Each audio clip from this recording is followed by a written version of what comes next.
जय हिंद एवरीवन, आप सभी का त्रिशूल डिफेंस एकेडमी के यूट्यूब चैनल पे मोस्ट वेलकम है।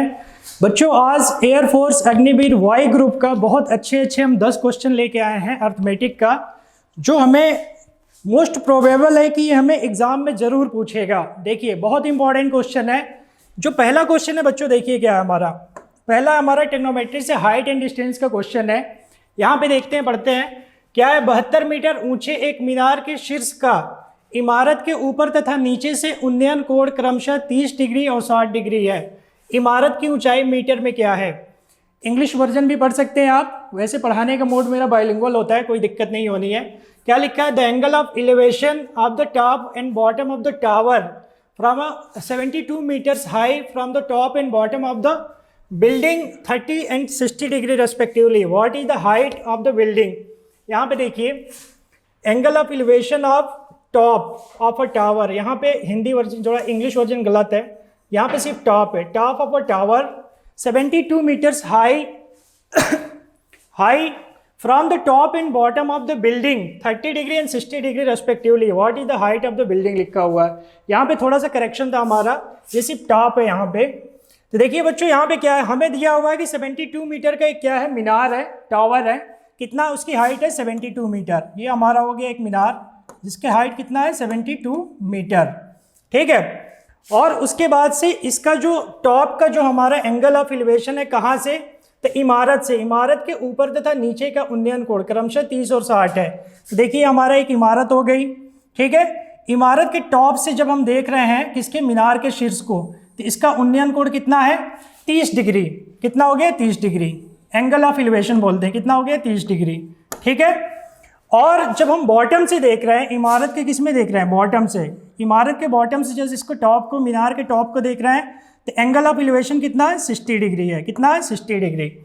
तो बता रहा है कि इमारत की ऊंचाई निकालनी है। इमारत की ऊंचाई मीटर में क्या है? देखिए, यहाँ पे हमारा क्या है, एंगल ऑफ एलिवेशन क्या होता है?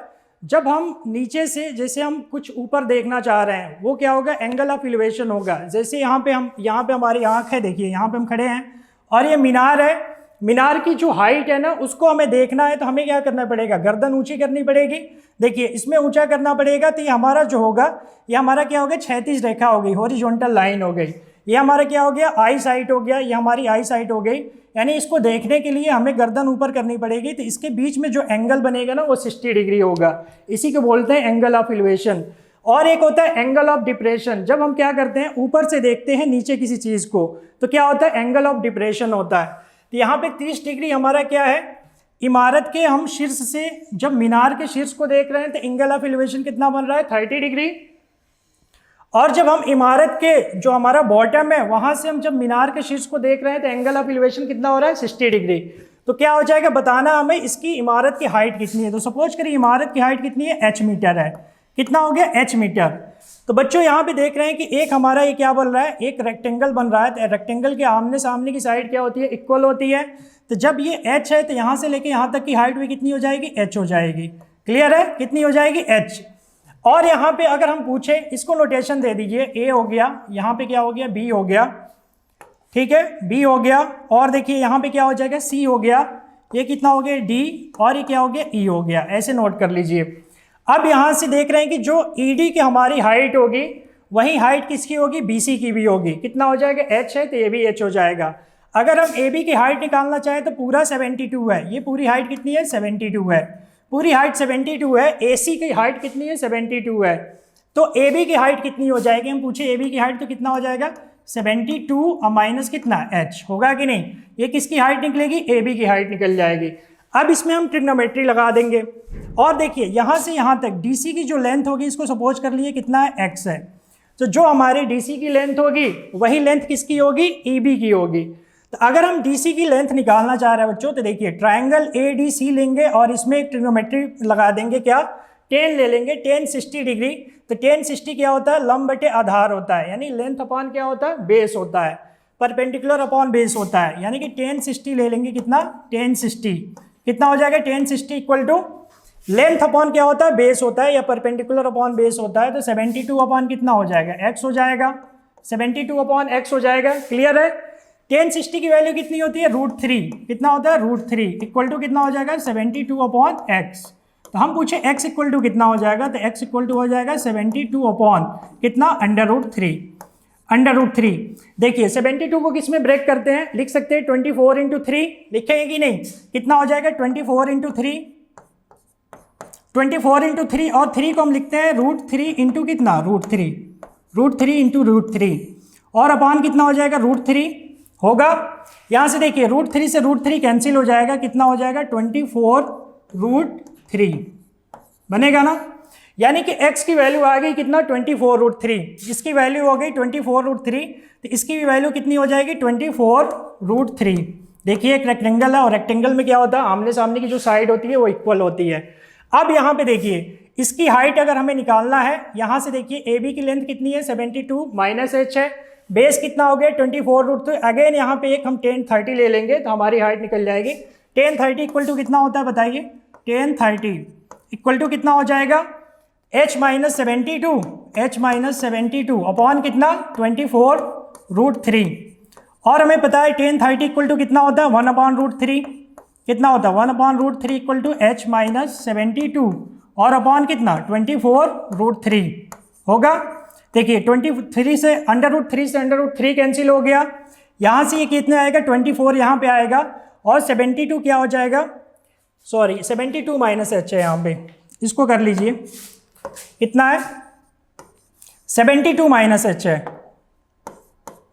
72 माइनस h कितना हो जाएगा 72 माइनस h। तो यहाँ से क्या हो जाएगा 24 यहाँ पे आएगा तो h इक्वल टू कितना हो जाएगा, हम पूछे h इक्वल टू कितना हो जाएगा, तो 72 और माइनस कितना 24 कितना आ गया 48, कितना 48, यही 48 मीटर क्या होगी इमारत की ऊंचाई होगी जो पूछा हुआ है, ठीक है, कितना हो जाएगा 48। इसमें हमें इसी तरीके से करना पड़ेगा। देखिए जो हाइट एंड डिस्टेंस के क्वेश्चन होते हैं उसमें आपको कुछ लेके चलना पड़ता है, ये हाइट पूछा है तो आपको h लेना ही पड़ेगा। यहाँ पे जो हॉरिजॉन्टल डिस्टेंस है किसकी, मीनार की और किसकी, इमारत की, इसके बीच का समथिंग डिस्टेंस कुछ एज्यूम करना पड़ेगा, कितना हो गया x हो गया, तो ये x है तो ये भी x हो जाएगा, तो x की वैल्यू हमने निकाल दिया 24√3 और ये फाइनली यहाँ से h की वैल्यू निकल गई, कितना हो गया 48 मीटर। क्लियर है, तो यहाँ से हमारी इमारत की जो हाइट होगी कितनी हो जाएगी 48 metre. Option number A is the correct answer. अगला देखिए, इसके बाद थोड़ा सा हाइट एंड डिस्टेंस में टाइम लग जाता है। देखिए क्या बोल रहा है यहाँ पे, कह रहा है कि चीनी के मूल्य में 20% की कमी होने पर खरीदार क्या कर रहा है 160 रुपये में 8 kg चीनी अधिक खरीद सकता है। कमी होने से पहले चीनी का प्रति किलोग्राम मूल्य क्या था, ये बताइए बच्चों। कह रहा है कि जब चीनी का मूल्य क्या हो गया, कम हो गया, कितना परसेंट 20%, तो जब वो 160 रुपये मार्केट में लेके जा रहा है तो अब कितना चीनी अधिक खरीद रहा है, तो खरीद रहा है कितना 8 kg चीनी अधिक खरीद रहा है।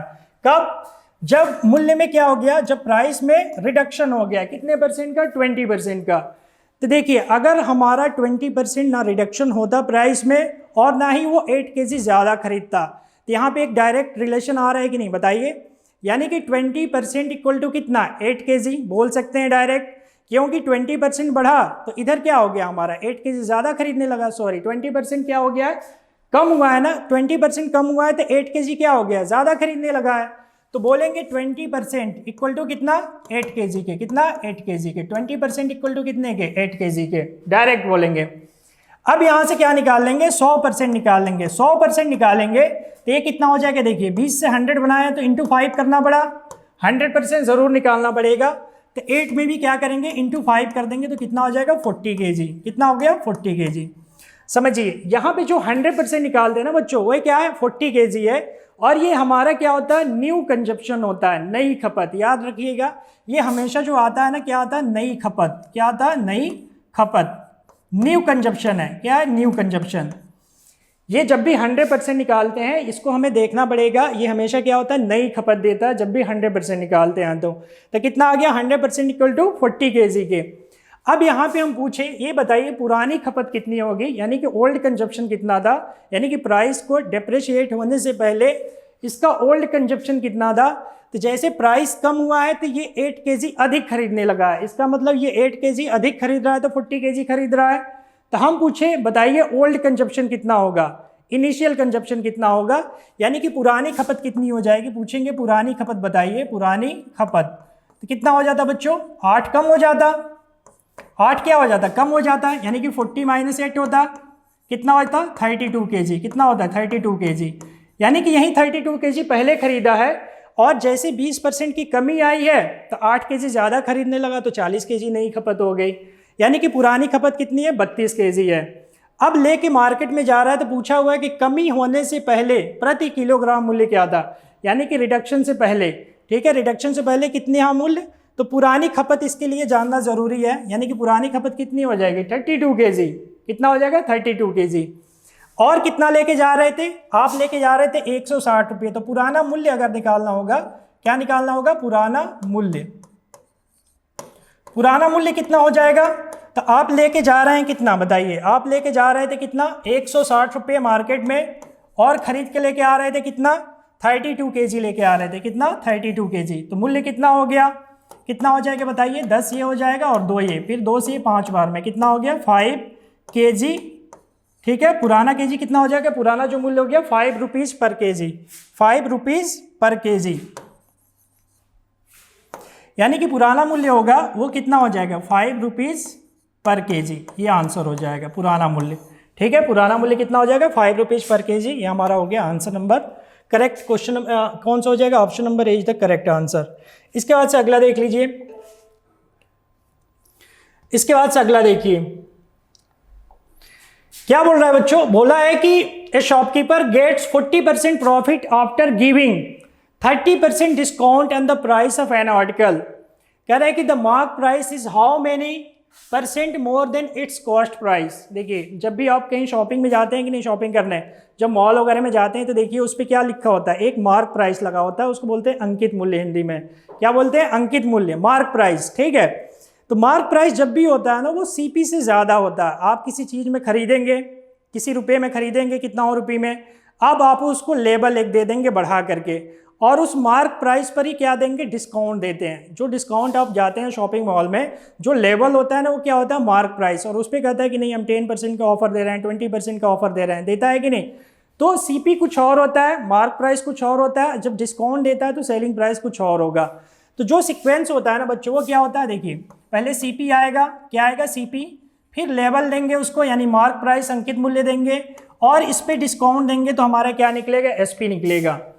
यानी कि अगर प्रॉफिट एंड लॉस अगर निकालना होगा, गणना करनी होगी तो सीपी और एसपी हमें जानना जरूरी हो जाता है, ठीक है।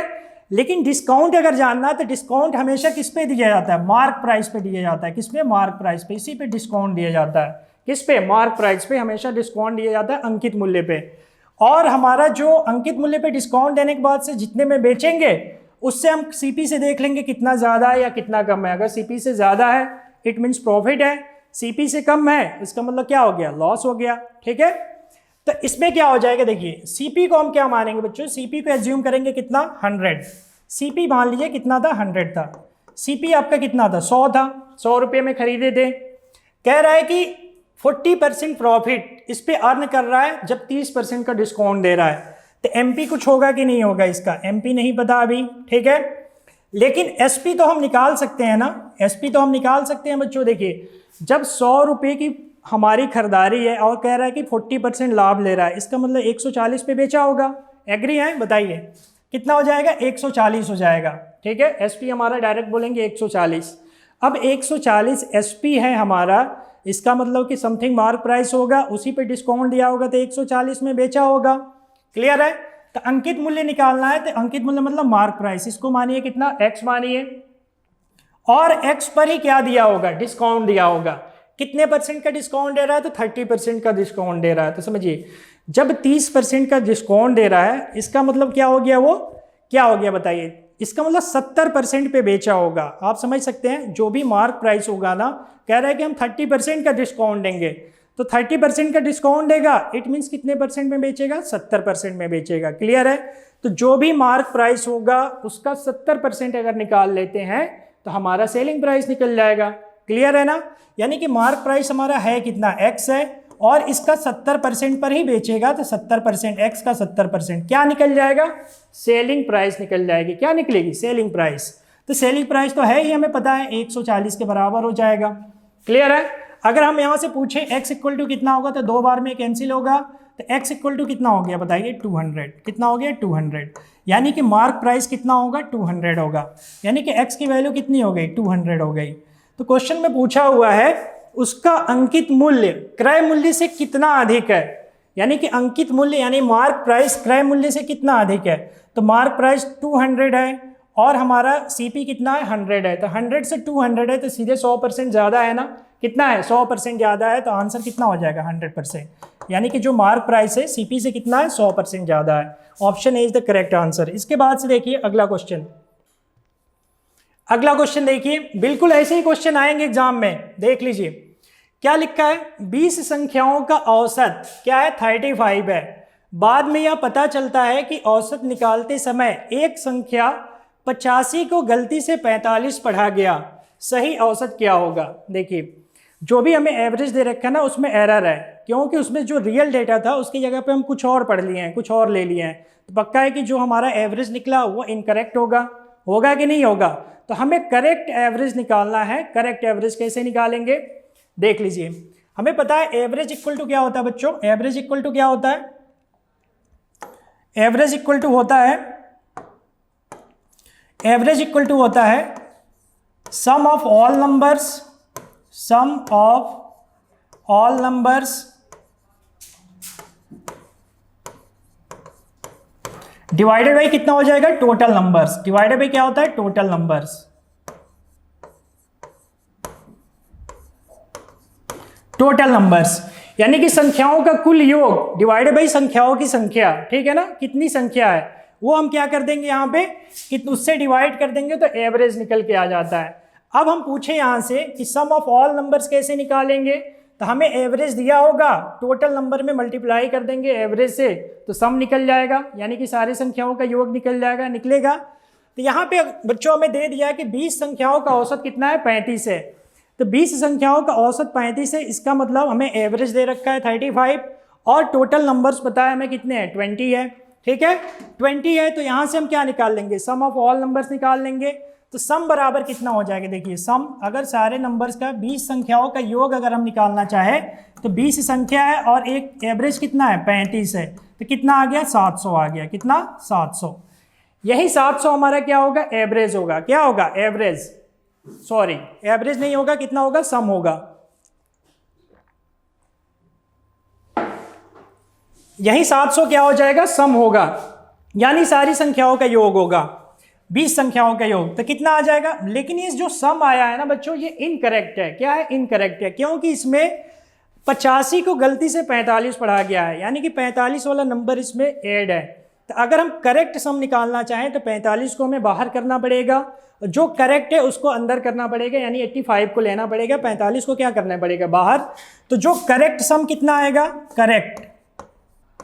करेक्ट सम कितना आ जाएगा, देखिए करेक्ट सम कितना हो गया, आया था सम कितना 700, इसमें जो गलती वाला है कितना 45 पढ़ा गया था, तो 45 को माइनस करिए, ठीक है, और सही वाले को ला करके यहाँ पे रख दीजिए, सही वाला है कितना 85, कितना है 85। तो अब हमारा यहाँ से जो निकलेगा ये हमारा करेक्ट सम निकलेगा।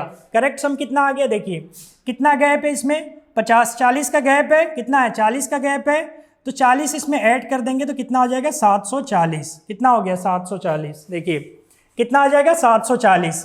यहाँ पे जो करेक्ट सम होगा ना वो कितना होगा 740 होगा। तो जब करेक्ट सम आ गया और नंबर टोटल पता है 20, तो हमें करेक्ट एवरेज निकल जाएगा कि नहीं, वहीं हमें करेक्ट एवरेज, तो न्यू एवरेज जो होगा वो क्या होगा करेक्ट एवरेज होगा। न्यू एवरेज कितना हो जाएगा, तो न्यू एवरेज हो जाएगा नया सम कितना हो गया 740 और डिवाइड कर देंगे किससे, 20 है ना, टोटल नंबर में कोई कमी नहीं होगी, कितना है 20 है, तो कितना आ जाएगा 0 0 कैंसिल हो जाएगा और 2 से कितने 37 बार में, यानी कि जो हमारा नया जो एवरेज होगा ना करेक्ट एवरेज होगा सही, वो कितना होगा 37। Option number D is the correct answer. Clear है। इसके बाद से देख लीजिए अगला,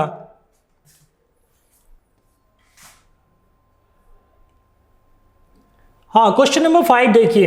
क्वेश्चन नंबर 5 में बेसिक नहीं बताऊंगा, शॉर्टकट देखिए। हमें जितना जल्दी अगर एग्जाम में सॉल्व करना होता है तो हमें शॉर्टकट भी जानना होगा बेसिक के साथ साथ। खैर यहाँ पे जो बेसिक है ना, जो शॉर्टकट है वहीं बेसिक भी है। इसमें क्या है कि x तथा y की मासिक आय का अनुपात कितना है 3:5 है, तथा खर्च का अनुपात कितना है 1:2 है। कह रहे हैं कि प्रत्येक 5,000 रुपये क्या है प्रति माह की बचत करते हैं, तो एक्स की मासिक आय क्या होगी। समझिए 2 पर्सन है एक्स और वाई, उनका जो इनकम है ना उसका रेशियो दिया है, एग्जैक्ट इनकम नहीं पता है बट उनके इनकम का रेशियो पता है कितना 3:5, लेकिन वो खर्च भी कर रहे हैं किस खर्च में, किस रेशियो में खर्च कर रहे हैं, तो 1:2 के रेशियो में खर्च कर रहे हैं। ठीक है, लेकिन इसमें जब खर्च किए इतना इनकम हुआ इतना खर्चा हुआ तो सेविंग भी हुई होगी, तो सेविंग जो हो रहा है वो हमको रुपये में दे दिया। सेविंग कितनी हो रही है 5,000 रुपये क्या हो रहा है प्रति माह, यानी कि एक माह कितना हो रहा है 5,000 रुपये दोनों बचा रहे हैं। ठीक है, प्रत्येक क्या हो रहा है 5,000 रुपये प्रति माह की बचत करते हैं। तो यहाँ पे देखिए रेशियो में दे दिया एक्स और वाई का रेशियो है, यहाँ पे एक्स है और वाई है, क्या है इनका इनकम का रेशियो देखिए लिखा हुआ है, इनकम का रेशियो दे दिया है, कितना दे दिया इनकम का रेशियो है 3:5। ठीक है, और उसके बाद से एक्सपेंडिचर का रेशियो दे दिया है, खर्च का रेशियो दे दिया है, कितना दिया है 1:2, कितना दिया है 1:2। समझिए ये रेशियो में दिया है, ये रियल नहीं है, क्या है रेशियो में है। तो जब भी हम रेशियो में जब हमें इनकम में से एक्सपेंडिचर को माइनस करेंगे तो क्या निकल के आता है, सेविंग निकल के आती है। बताइए आप कितना कमा रहे हैं उसमें से खर्चा माइनस कर दीजिए तो हमारी सेविंग निकल के आएगी, बताइए निकल के आएगी। तो यहाँ पे देखिए, यहाँ पे हम देख रहे हैं कि जब 3 में से 1 माइनस करेंगे तो सेविंग कितनी हो जाएगी 2 हो जाएगी। यहाँ पे 5 में से 2 माइनस करेंगे तो इसकी सेविंग कितनी हो जाएगी 3 हो जाएगी, जबकि दोनों डिफरेंस आ रहा है, यहाँ पे कितना 2 आ रहा है सेविंग इसकी और यहाँ पे सेविंग कितना आ रहा है 3 आ रहा है। ठीक है, तो सेविंग इनकी क्या है अलग अलग है, जबकि बोल रहा है कि दोनों 5,000 रुपये प्रति माह बचा रहे हैं, तो इनकी सेविंग जो हमारा सेविंग आएगा रेशियो में सब्ट्रैक्ट करने पे दोनों सेम आना चाहिए। तो जब सेम नहीं होता है तो सेम बनाना पड़ता है, क्या करना पड़ता है सेम बनाना पड़ता है। देखिए यहाँ पे सेम कैसे बनाएंगे, 3 और 5 का डिफरेंस लेंगे, किसका 3 एंड 5 का क्या करेंगे डिफरेंस लेंगे, 3 - 5, 3 - 5 नहीं 5 - 3 करिए इसको, 3 और 5 का क्या कर देंगे डिफरेंस लेंगे, 3 एंड 5 का डिफरेंस लेंगे तो 5 - 3 हो जाएगा, कितना आ गया 2 आ गया। यहाँ पे 2 - 1 करेंगे, इसका डिफरेंस हो जाएगा 2 - 1, कितना आ गया 1। देखिए अगर हम इक्वल सेविंग बनाने के लिए क्या करते हैं, तरीका क्या होता है, 3 में से 1 माइनस करेंगे तो यहाँ पे 2 आ रहा था, यहाँ में से 5 में से 2 माइनस कर रहे हैं तो 3 आ रहा है। इसकी सेविंग अलग अलग है, लेकिन हमें क्वेश्चन में दे रखा है दोनों सेविंग सेम है। ठीक है, तो हम सेम बनाने के लिए क्या करेंगे, दोनों को इक्वल बनाने के लिए क्या करेंगे, सेविंग को 5 में से 3 इन दोनों बीच का डिफरेंस देखेंगे कितना है 2 है, इन दोनों के बीच का डिफरेंस देखेंगे क्या है 1 है। अब इस 1 को इसमें मल्टीप्लाई कर देंगे और इस 2 को किस में मल्टीप्लाई कर देंगे, इस वाले में मल्टीप्लाई करेंगे। ठीक है, इसकी जो हमारा डिफरेंस था उसको किस में, पहले वाले में मल्टीप्लाई कर देंगे इनकम में, इसका जो डिफरेंस है उसको दूसरे वाले में मल्टीप्लाई कर देंगे। अब एक नया रेशियो निकल के आ जाएगा। देखिए बच्चों क्या आएगा, 1 से करेंगे तो 3:5 यही रहेगा हमारा, होगा कि नहीं, और 2 से करेंगे तो ये 2 रहेगा तो ये कितना हो जाएगा 4। अब देखिए जो नया रेशियो बन गया वो ये हो गया, यानी कि इनकम का रेशियो 3:5 हो गया और हमारी सेविंग का रेशियो कितना हो गया एक्सपेंडिचर का रेशियो कितना हो गया 2:4 हो गया, हुआ कि नहीं। तो कितना आ गया इनकी सेविंग, अब देखिए सेम है, यहाँ पे कितनी सेविंग हो गई 1 की हो गई और यहाँ पे सेविंग कितनी हो गई 1 की हो गई। अब तो सेम आ गया ना। देखिए यही प्रोसेस हम अपनाते हैं सेविंग करने के लिए, दोनों को इक्वल बनाने के लिए। तो यहाँ पर भी 1 है, यहाँ पर भी 1 है, यानी कि रेशियो में इनकी सेविंग 1 है, लेकिन हमें अमाउंट में कितना है, अमाउंट में है कितना बताइए 5,000। तो बोलेंगे ना 1 रिप्रेजेंट करेगा किसको 5,000 रुपीज़ को। ठीक है, तो क्या पूछा हुआ है, पूछा है कि x की मासिक आय, यानी कि अब देखिए अब इसको देखना पड़ेगा, तो इसमें x यही है और इसकी इनकम क्या है 3 है, यही 3 की वैल्यू पूछा हुआ है। तो 3 इक्वल टू कितना हो जाएगा, 3 इक्वल टू हो जाएगा 5,000 इंटू कितना 3, कितना आ गया 15,000, कितना आ गया 15,000 रुपये, यही हो जाएगा 15,000 रुपये। क्लियर है। चलिए अगला क्वेश्चन देखिए, क्वेश्चन हमारा option number D is the correct answer. इसके बाद से देखिए, हाँ ये देखिए बच्चों, ये बहुत इंपॉर्टेंट क्वेश्चन है, टाइम एंड वर्क का क्वेश्चन है। बोला हुआ है कि ए किसी काम को 16 दिनों में पूरा कर सकता है और बी उसी काम को 12 दिनों में पूरा कर सकता है। उन्होंने 4 दिनों तक एक साथ मिलकर काम किया और फिर ए चला गया, मतलब दोनों मिलकर के 4 दिन कर रहे हैं, उसके बाद से 4 दिन बाद कौन चला जा रहा है, ए चला गया, ए लेफ्ट कर देता है। अब जो भी रिमेनिंग काम होगा वो कौन करेगा, बी करेगा। कह रहे हैं बी ने शेष काम को अकेले पूरा किया, जो भी बचा था काम वो कौन कर रहा है, बी अकेले कर रहा है। तो क्या हो जाएगा, कह रहा है कि अकेले काम को पूरा सप्ताह काम को पूरा समाप्त करने के लिए बी ने कुल कितने दिनों तक काम किया, मतलब शुरू से लेके आखिरी तक बी कितना दिन तक काम किया, ये पूछा हुआ है। तो हमें दे रहा है बच्चों, यहाँ पे देखिए ए कितने दिन में कर रहा है 16 दिन में, बी कितने दिन में कर रहा है उसी काम को 12 दिन में कर रहा है। तो चलिए टोटल काम अगर निकालेंगे तो इनका एलसीएम होगा, क्या होगा एलसीएम, तो एलसीएम 16 और 12 का एलसीएम कितना होता है 48 होता है, कर लीजिएगा कितना होता है 48। यानी कि ए 16 दिन में काम कर रहा है पूरा, 16 दिन में कितना 48 काम, तो एक दिन में कितना करेगा 16 दिन 32, 16 48, 3 करेगा, मतलब 48 में 16 से भाग दे देंगे तो जो हमारा होगा ए जो है एक दिन में कितना काम करेगा 3, क्लियर है। और यहाँ पे बी एक दिन में कितना करेगा, तो 12 चौका 48, तो एक दिन का काम बी का होगा 4, क्लियर। अब जब दोनों मिल के करेंगे तो एक दिन में 4 + 3 7 काम हो जाएगा, होगा कि नहीं होगा। अब देखिए यहाँ पे टोटल काम तो हमें पता है बच्चों कितना है, टोटल काम कितना है 48 है, टोटल 48 यूनिट काम है। अब हमें ए और बी दोनों मिलकर के काम कर रहे हैं कितने दिन 4 दिन, ए और बी कितने दिन कर रहे हैं, ए प्लस बी दोनों मिलके कितना दिन कर रहे हैं, तो 4 डे कर रहे हैं, 4 डेज, ठीक है 4 दिन कर रहे हैं। तो 4 दिन में कितना काम कर लेंगे बताइए, तो जब दोनों मिलके करेंगे तो एक दिन में 7 काम करेंगे, तो 4 दिन में 28 काम हो जाएगा, कितना 28 काम कैंसिल हो गया हमारा, 28 काम क्या हो जाएगा खत्म। अब जो काम बचेगा वो शेष काम कौन कर रहा है, बी अकेले पूरा कर रहा है। तो ये बताइए शेष काम होगा कितना, 48 में से 28 काम हो गया तो कितना बचा, 20 काम और बचा है कि नहीं, 20 काम और बचा। अब ये कौन करेगा, अकेले करेगा कौन, बी करेगा। तो बी कितने दिन में करेगा 20 काम, तो बताइए 20 काम है और एक दिन का काम कितना है बी का, एक दिन का काम है बी का 4 है, कितना है 4, तो कितने दिन में करेगा 4 × 5 = 20, कितना 5 दिन लेगा, 5 डेज लेगा 20 काम को अकेले बी पूरा करने में, क्लियर है। कितना हो जाएगा 5 डेज हो जाएगा, तो कितना हो गया। अब पूछा है कि टोटल काम जब समाप्त हुआ है ना, कह रहा है कि काम को पूरा समाप्त करने के लिए बी ने कुल कितने दिनों तक काम किया, मतलब बी शुरुआत से लेके आखिरी तक कितना दिन काम किया कि खत्म होगा। तो देखिए यहाँ पे 4 दिन यहाँ पे किया है, दोनों मिलके किए हैं तो 4 दिन यहाँ पे किया है और 5 दिन यहाँ पे किया है, तो बी कितना दिन करेगा टोटल 4 + 5, काम समाप्त हो जाएगा कितने दिन में 9 डेज में, ठीक है 9 days. Option number A is the correct answer, clear है। अगला देखिए इसके बाद,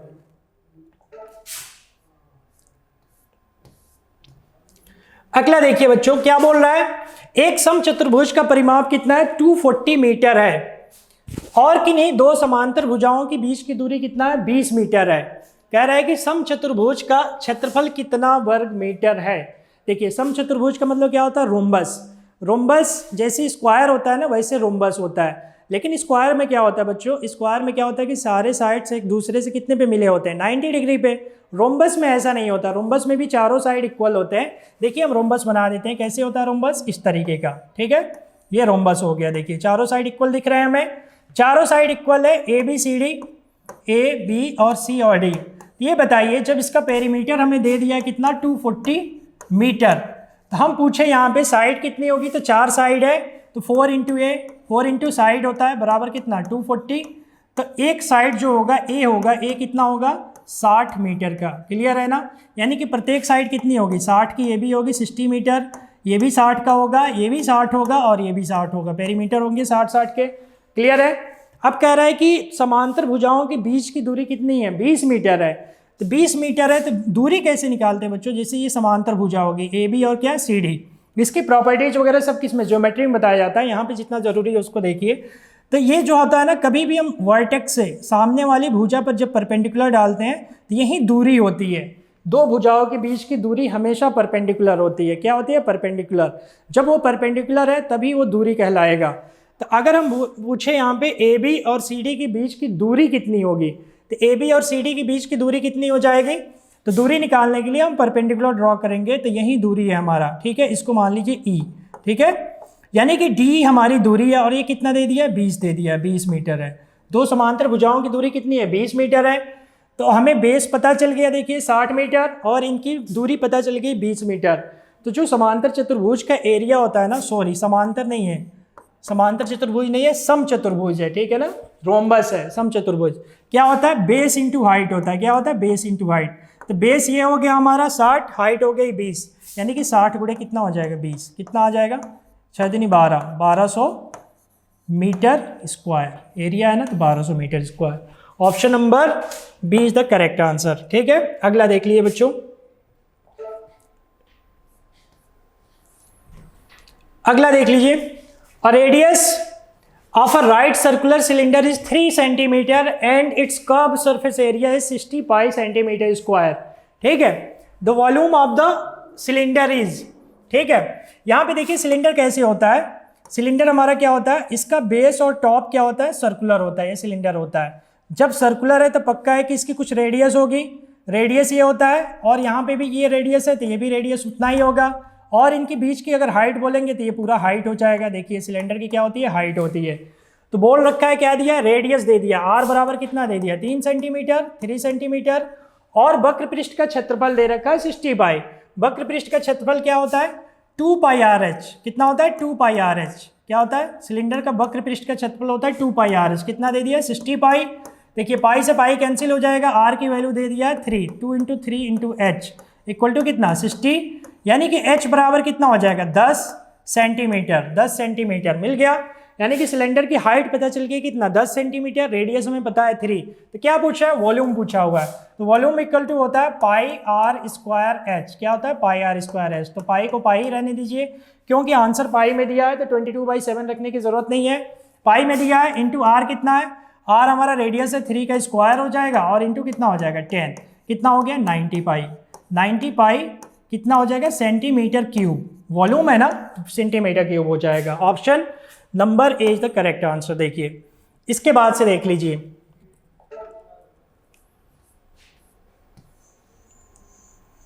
क्या है, एक नाव धारा की दिशा में 60 किलोमीटर की दूरी 3 घंटे में तय करती है, जबकि धारा के विपरीत दिशा में 48 किलोमीटर की दूरी 6 घंटे में तय करती है। तो बोल रहा है कि शांत जल में नाव तथा धारा की चाल बताइए। देखिए जब भी नाव की चाल कहेगा ना तो वो शांत जल में ही होगा। जैसे पानी फ्लो नहीं हो रहा है, शांत जल में नाव चल रही है तो उसकी चाल हो जाएगी। लेकिन जब वो धारा के साथ मिल जाता है ना तो नाव की चाल क्या हो जाती है, बढ़ जाती है। लेकिन जब धारा के विपरीत चलेगा तो नाव की चाल क्या हो जाएगी, घट जाएगी। यानी कि इसमें स्पीड इन स्टिल वाटर, देखिए बोट का जो होता, बोट का क्या मानेंगे, जो बोट की चाल है, स्पीड ऑफ बोट, ठीक है, स्पीड ऑफ क्या हो जाएगा, बोट, कितना हो जाएगा, शांत जल में जो नाव की चाल हो जाएगी, सपोज करिए x किलोमीटर पर आवर है, कितना हो गया, x किलोमीटर पर आवर, ठीक है, शांत जल में। और स्ट्रीम यानी धारा की, यानी स्ट्रीम मतलब धारा, धारा की जो चाल है इसको मानिए y kilometre per our, y kilometre per our. तो बच्चों स्पीड डाउन स्ट्रीम की अगर बात करेगा, क्या है कि धारा की दिशा में जल चलना होगा तो स्पीड डाउन स्ट्रीम बोलते हैं। क्या बोलते हैं, स्पीड डाउन स्ट्रीम।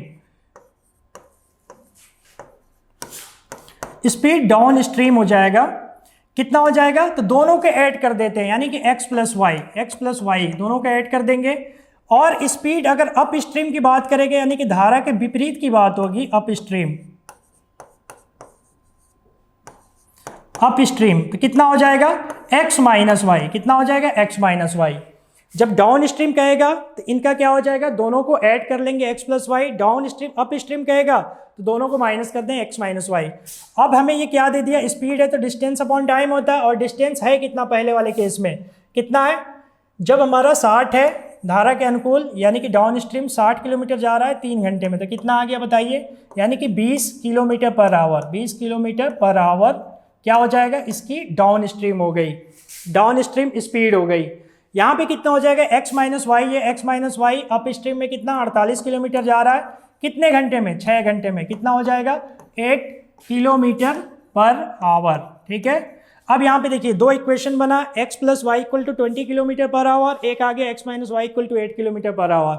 हम पूछे x और y की वैल्यू तो निकाल लेंगे कि नहीं, इक्वेशन नंबर 1 हो गया और 2 हो गया। x की वैल्यू निकालेंगे तो दोनों को ऐड करके डिवाइड बाई 2 करिए, 20 और 8 28, कितना हो गया, x बराबर कितना हो गया 14 किलोमीटर पर आवर, ठीक। और y इक्वल टू दोनों को माइनस कर देते हैं, 20 में से 8 माइनस करेंगे 12, 12 को 2 से डिवाइड कर देंगे, कितना हो गया 6 किलोमीटर पर आवर। यही हमारा हो गया speed of boat in still water और स्पीड ऑफ स्ट्रीम। कितना आ गया, कितना कितना आया, 14 और 6, कितना हो गया 14 और 6, ये हो गया option number D correct answer. अगला लास्ट क्वेश्चन देख लीजिए। लास्ट क्वेश्चन क्या है हमारा, बोल रहा है कि एक 45 किलोमीटर प्रति घंटे की चाल से वाहन चलाता है, ए है वो क्या है 45 किलोमीटर प्रति घंटे की चाल से वाहन चलाता है और अपने गंतव्य स्थल पर 4 मिनट देर से पहुंचता है। यदि चाल 60 किलोमीटर प्रति घंटे की होती है तो ए 5 मिनट पहले पहुंच जाता है। ए द्वारा तय की गई दूरी ज्ञात करिए। देखिए जैसे स्कूल जाते हैं तो स्कूल जाएंगे तो आप अगर नॉर्मल डे में स्कूल जाते हैं कितना 20 मिनट में, ठीक है, तो स्पीड कम कर देंगे तो 20 मिनट से ज़्यादा टाइम लेगा, और स्पीड अगर कम कर देंगे तो 20 मिनट से क्या होगा, कम टाइम लेगा। ठीक है, ठीक यही चीज़ यहाँ पर भी है बच्चों। जब चाल कितनी है 45 किलोमीटर पर आवर है, ठीक है, तो आप क्या कर रहे हैं 4 मिनट के लेट से जा रहे हैं, 4 मिनट लेट हो जा रहा है, ठीक, लेट हो जा रहा है। समझिए दोनों केस में हमारा क्या है, दोनों केस में हमारा डिस्टेंस इक्वल है। तो डिस्टेंस इक्वल है, पहले केस में d equal to S1 T1 होगा, यानी कि स्पीड समथिंग S1 है और टाइम T1 ले रहा है।